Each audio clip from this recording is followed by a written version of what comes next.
Son fils condamné pour conduite sous l'emprise de la cocaïne, le verdict révélé. Nadine Morano a connu des jours meilleurs.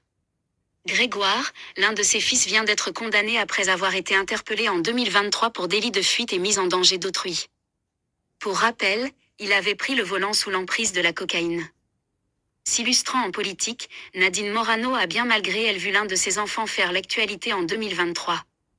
En effet, son fils Grégoire, alors âgé de 32 ans, avait été intercepté par des policiers de la CRS autoroutière en Meurthe-et-Moselle. Le jeune homme avait été placé en garde à vue après un délit de fuite. Il avait alors poursuivi son chemin en zigzagant avant d'être arrêté. Pour rappel, son véhicule avait percuté un poids lourd sur l'autoroute A3, vers Dommartin-les-Toules avant d'être retrouvé dans la commune de Vendouvre-les-Nancy. Soit à 30 km du lieu de l'accident. Si aucune victime n'a été à déplorer, d'importants dégâts matériels ont été rapportés. Et ce n'est pas tout. Grégoire Morano avait également été testé positif à la cocaïne. Après sa garde à vue, le principal concerné a été placé sous contrôle judiciaire. La justice vient de rendre son verdict.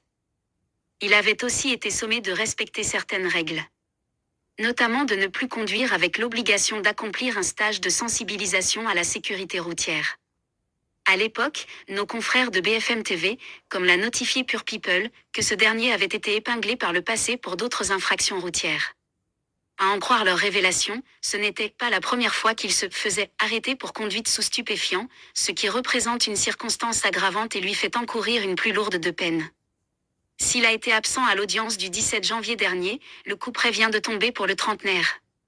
Comme l'a rapporté Les Républicains, le fils de l'eurodéputé a été condamné ce mercredi 21 février à une peine de 8 mois de prison avec sursis par le tribunal de Nancy. Il devra de plus bénéficier de soins dans un service d'addictologie et suivre en parallèle une formation. Pour une durée de 8 mois, son permis a également été annulé. Reste à savoir si Grégoire Morano sera plus vigilant à l'avenir lorsqu'il prendra le volant.